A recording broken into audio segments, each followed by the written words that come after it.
आज हम बात करेंगे आइडेंटिफायर्स की, लिटरल्स की और कीवर्ड्स की।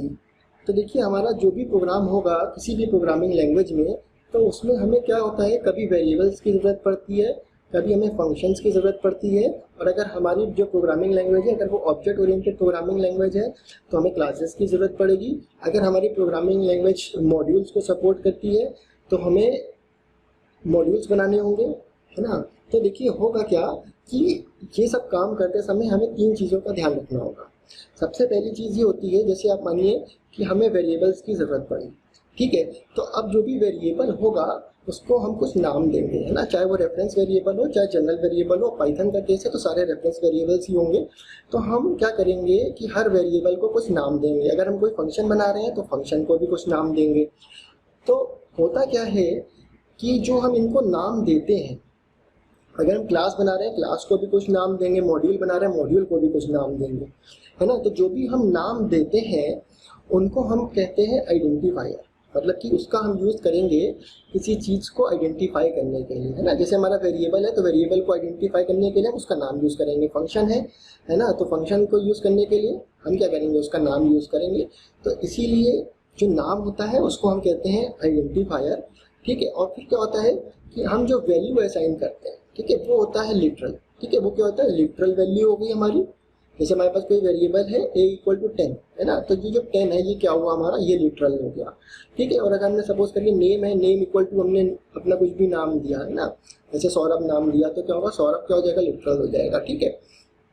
तो हमें समझना होगा कि आइडेंटिफायर्स यानी कि जो हमारे जितने भी नाम हैं, चाहे फंक्शन का नाम हो, चाहे किसी वेरिएबल का नाम हो, चाहे हमारा क्लास का नाम हो, चाहे मॉड्यूल का नाम हो, तो उनको रखते समय हमें कुछ रूल्स को अपने कंसीडर करना होता है, ठीक है। हमको क्या करना होता है कि वो रूल्स वायलेट नहीं करने होते हैं, ठीक है। और साथ ही साथ क्या होता है कि कुछ रिजर्व्ड वर्ड्स होते हैं जो कि हमारे कीवर्ड्स होते हैं, जिनका एक यूजुअल मीनिंग होता है, एक रिजर्व्ड मीनिंग है उनका। तो हम उन जो वर्ड्स होते हैं उनका हम उस स्पेसिफिक मीनिंग के लिए ही यूज़ करते हैं। जैसे कि हमें पता है कि अगर हमें सपोज करिए कंपैरिजन करना है, ठीक है, तो हम क्या करेंगे, कंडीशन लगानी है तो हम क्या करेंगे, इफ़ का यूज़ कर लेंगे, ठीक है। अगर सपोज करिए कि हमें लूप चलाना है तो हम फॉर का यूज़ कर सकते हैं, वाइल का यूज़ कर सकते हैं, है ना। तो ये जितनी भी चीज़ें हैं जो पहले से ही जिनका कुछ स्पेसिफिक मीनिंग है, जैसे अगर हम फॉर का यूज़ कर रहे हैं तो इसका मतलब हम लूप चलाना चाह रहे हैं, है ना। अगर हम वाइल का यूज़ कर रहे हैं तो फिर इसका मतलब भी क्या होता है, हम लूप चलाना चाह रहे हैं। अगर हम डेफ का यूज़ कर रहे हैं तो इसका मतलब हम फंक्शन बनाना चाह रहे हैं, है ना। क्योंकि कोई भी अगर हम फंक्शन बनाते हैं तो उससे पहले हम डेफ कीवर्ड का यूज़ करते हैं, ठीक है। ऐसे ही क्या है कि बहुत सारे कीवर्ड्स हैं हमारे पास। तो हमें क्या ध्यान रखना होता है कि अगर हम कोई अपना वेरिएबल बना रहे हैं या कोई फंक्शन बना रहे हैं या किसी भी चीज़ को XYZ किसी भी चीज़ को हम अपने प्रोग्रामिंग में नाम दे रहे हैं, तो हम जो पहले से रिजर्व वर्ड्स हैं यानी कि जो कीवर्ड्स हैं उन नामों को ना दें, ठीक है, क्योंकि ये गलत होगा। तो हम अब यही पढ़ते हैं कि हमें आइडेंटिफायर्स के लिए क्या रूल्स को फॉलो करना होता है, ठीक है, और लिटरल्स को देखते हैं और साथ ही साथ कीवर्ड्स को देखते हैं। तो चलिए आगे बढ़ते हैं। तो देखिए, यहाँ पे मैंने क्या किया है, यहाँ पे मैंने पहले तो सबसे पहले एक वेरिएबल लिया है, ठीक है, और ये है a = 20, ठीक है। देखिए, ये मैंने आपको पहले ही बात बता दी कि आइडेंटिफायर क्या होता है। तो देखिए, इसमें लिखा है पहली line, a name in Python programme is called identifier. तो कोई भी नाम अगर हमारा प्रोग्राम में है तो वो हमारा आइडेंटिफायर होगा, ठीक है। अब वो नाम किस किस का हो सकता है, तो देखिए वो नाम किसी क्लास का भी हो सकता है, किसी फंक्शन का भी हो सकता है, किसी मॉड्यूल का भी हो सकता है, किसी वेरिएबल का भी हो सकता है, ठीक है। अब देखिए, सबसे पहली चीज़ क्या, हमने a = 20 किया, यानी कि हमने एक वेरिएबल लिया है a और उसको वैल्यू असाइन कर दी है 20, ठीक है। हालांकि ये 20 क्या होगा, एक ऑब्जेक्ट होगा, और जो a है वो क्या है, वो एक रेफरेंस वेरिएबल है, क्योंकि ये पाइथन का केस है, पाइथन में सभी रेफरेंस वेरिएबल होंगे, है ना। तो हालांकि हमको अभी इसको कंसीडर नहीं करना है, हमें बस इतना ध्यान देना है कि जो a है वो नाम है ना, वो हमारा वेरिएबल है, ठीक है, और जो 20 है वो क्या है, वो उसकी वैल्यू है, ठीक है। तो a जो है वो हमारा क्या है, वो आइडेंटिफायर है, ठीक है, और 20 क्या है, वो लिटरल वैल्यू है, ठीक है। ऐसे ही जो मैंने सेकेंड लाइन लिखी जिसमें लिखा लैंग्वेज नेम, ठीक है, तो लैंग्वेज नेम भी क्या है, एक आइडेंटिफायर है, ये भी एक वेरिएबल था तो ये भी एक आइडेंटिफायर हो गया। थर्ड हमने क्या किया, एक लिस्ट बनाने की कोशिश की है। अच्छा, सेकंड केस में क्या था, लैंग्वेज नेम के केस में हमने एक स्ट्रिंग वैल्यू ली थी, ठीक है, तो ये भी एक वेरिएबल है लैंग्वेज नेम, है ना, लैंग्वेज अंडरस्कोर नेम, ठीक है। लिस्ट 1 भी क्या है, एक वेरिएबल है जो कि एक लिस्ट के लिए हमने यूज़ किया है, ठीक है। तो इसको हमने एक लिस्ट वैल्यू असाइन करी है। और जो चौथा है वो हमने एक डिक्शनरी बनाई है, तो डिक्शनरी के लिए हमने स्टूडेंट अंडरस्कोर टिक नाम की डिक्शनरी बनाई है, ठीक है। तो ये भी क्या है, एक आइडेंटिफायर है। अच्छा, पांचवी चीज़ अगर हम देखें तो हमने क्या किया है, डेफ सम a, b पास किया है, और जो ये फंक्शन है, ये फंक्शन बनाया है एक्चुअली हमने, और ये रिटर्न क्या कर रहा है, जो दो वैल्यू हमने पास करी है a और b, उनका सम को रिटर्न कर रहा है, ठीक है। तो ये जो सम है, तो ये जितनी भी चीज़ें भी हमने देखी, ये सारे क्या थे, हमारे आइडेंटिफायर्स थे। तो अगर हमें आइडेंटिफायर का यूज़ करना है तो आइडेंटिफायर बनाते समय हमें क्या करना होगा, यानी कि कोई भी नाम बनाते समय हमें कुछ रूल्स को ध्यान रखना होगा, इसके बारे में हम बात करेंगे। और साथ ही साथ जो वैल्यूज असाइन कर रहे हैं, जैसे कि यहाँ हमने a को 20 असाइन करी थी, और लैंग्वेज अंडरस्कोर नेम को पाइथन करी थी, और लिस्ट 1 को हमने जो लिस्ट की जितनी भी वैल्यूज़ हैं, ठीक है। और जो स्टूडेंट डिक्शनरी है, इसमें भी जो हम वैल्यूज़ अगर हम कोई भी असाइन कर रहे हैं तो वो सारे हमारे क्या होते हैं, लिटरल्स होते हैं, ठीक है। तो मैं उम्मीद करता हूँ कि लिटरल्स और आइडेंटिफायर समझ में आ गए होंगे। अब देखिए, आइडेंटिफायर्स यानी कि किसी भी चीज़ को नाम देते समय हमें क्या बातों का ध्यान रखना है। देखिए, पाइथन में अगर आप कोई भी नाम बनाना चाहते हैं, यानी कि आप सपोज करिए कोई वेरिएबल रखना चाहते हैं, ठीक है, तो उस वेरिएबल का नाम देते समय आपको कुछ चीज़ों का ध्यान रखना है। सबसे पहली चीज़ क्या है कि कुछ करेक्टर्स ये अलाउड हैं। अब वो करेक्टर्स कौन कौन से हैं, तो देखिए, जितने भी अल्फ़ाबेट्स हैं, चाहे वो लोअर केस में हो चाहे अपर केस में हो, यानी कि A to Z, है ना, ये लोअर केस और अपर केस में आप यूज़ कर सकते हैं, कोई प्रॉब्लम वाली बात नहीं है।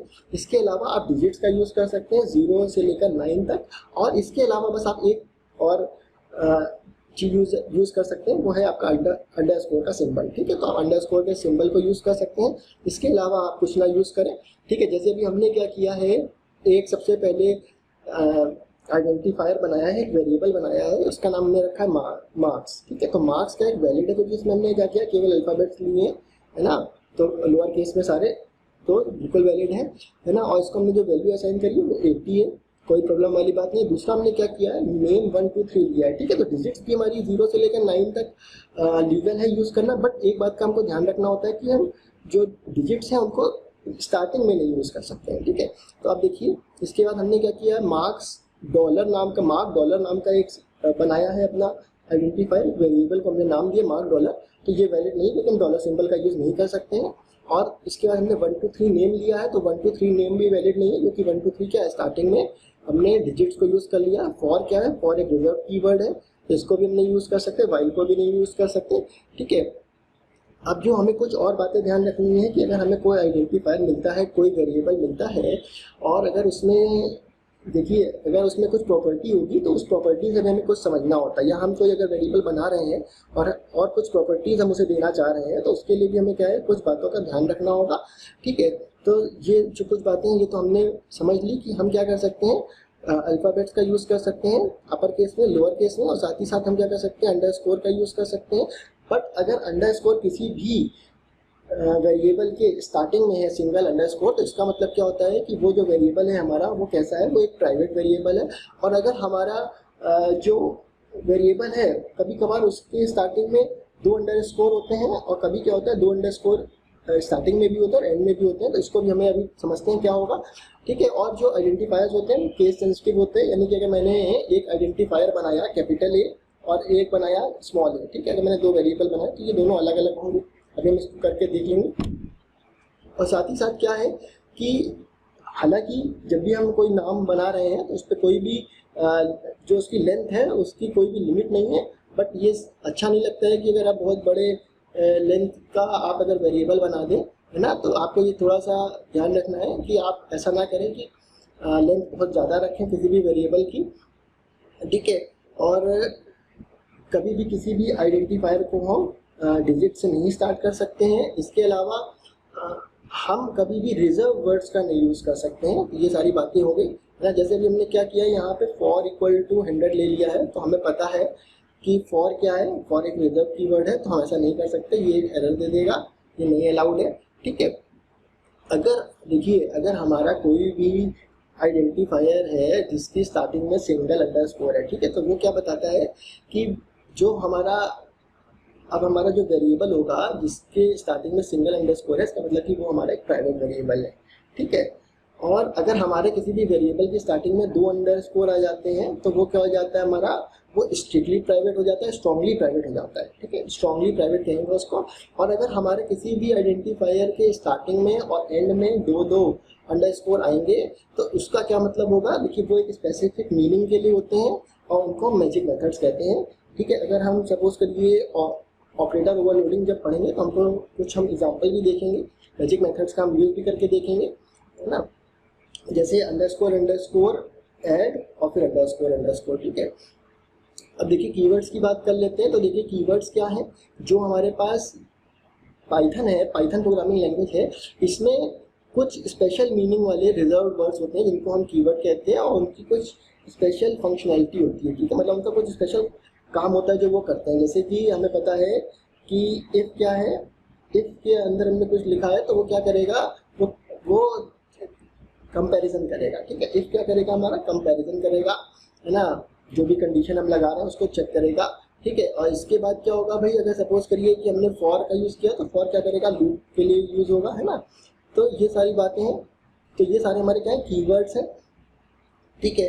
और पाइथन में केवल 33 कीवर्ड्स हैं, तो बहुत छोटा सेट है कीवर्ड्स का, है ना। अभी हमने नीचे दो एग्जांपल लिए हैं। तो देखिए इफ़ क्या है, इसमें इफ़ एक कीवर्ड है, साथ ही साथ एंड, ठीक है ना, एंड भी क्या है, कीवर्ड है, एंड का भी स्पेसिफिक मीनिंग है। देखिए एंड क्या करता है, एंड एक तरीके का ऑपरेटर है, ठीक है। वो क्या करेगा, चेक करेगा कि जिन दो कंडीशंस के बीच में अगर एंड लगाए तो दोनों ही कंडीशंस को चेक करेगा कि दोनों ट्रू हो रही है कि नहीं हो रही है, और उसी हिसाब से नेक्स्ट लाइन को एग्जीक्यूट करेगा, ठीक है। अच्छा, और फॉर क्या है, फॉर हमें पता है लूप के लिए, तो ये भी क्या है, एक हमारा कीवर्ड है, ठीक है। तो हमें समझ में आ गया होगा कि कीवर्ड्स क्या है, ये लिस्ट ऑफ कीवर्ड्स हैं जो पाइथन में होती हैं, ठीक है। और जितने भी कीवर्ड्स हैं हमारे, सबकी क्या खासियत होती है कि उनमें केवल अल्फ़ाबेट सिंबल होते हैं, अल्फ़ाबेट सिंबल को छोड़कर कुछ भी नहीं होता है। 3 कीवर्ड हमारे ऐसे हैं जिनमें क्या है, जिनमें स्टार्टिंग में कैपिटल लेटर है। तो हमें ये बात की ध्यान रखनी होगी कि 3 कीवर्ड ऐसे हैं जिनके स्टार्टिंग में क्या है, कैपिटल लेटर है। तो वो 3 कीवर्ड कौन से हैं, ट्रू है, फॉल्स है और नन है, ठीक है। ट्रू और फॉल्स क्या है, बूलियन टाइप है, और नन क्या है, नन भी एक डेटा टाइप है, ठीक है। तो ये भी चीज़ें हम आगे कवर करेंगे, ठीक है। तो ये हमें कीवर्ड्स की बात हो गई। अब हम देखिए आइडियली पे आ जाते हैं, और आइडियली पे आके हम क्या कर सकते हैं, हम कुछ चेक करके देख लेते हैं कि जो बातें हमने कही है ना उससे रिलेटेड। तो देखिए जैसे हमने लिखा कि फॉर इक्वल टू 100, चलिए चेक करके देख लेते हैं। तो देखिए एरर आ गया, इनवैलिड सिंटैक्स, है ना। ऐसे ही हम अगर सपोज करिए कि हम लिख लेते हैं नेम, ठीक है, नेम। अभी देखिए हमें ये जो हमारा सिंटैक्स है ये बिल्कुल सही है, कोई दिक्कत वाली बात नहीं है ना। तो चलिए एक सही लिख देते हैं। देखिए कोई प्रॉब्लम नहीं आई, है ना। अगर हम अब नेम को लिखेंगे तो हमको ये बता देगा कि नेम क्या है, ठीक है। एक स्ट्रिंग थी तो इसने सिंगल इन्वर्टेड में दे दिया है। और अगर हम लेकिन क्या करते हैं, सपोज करिए हमने नेम के एंड में डॉलर सिंबल का यूज़ कर लिया, ठीक है। अब हम देखते हैं कि क्या होगा। अब अगर हम सपोज करिए कुछ नाम दे रहे हैं, है ना, जैसे हम दे रहे हैं, ठीक है, हमने वीरेंद्र नाम दिया है, देखिए एरर दे रहा है और डॉलर के लिए क्या कह रहा है कि इनवैलिड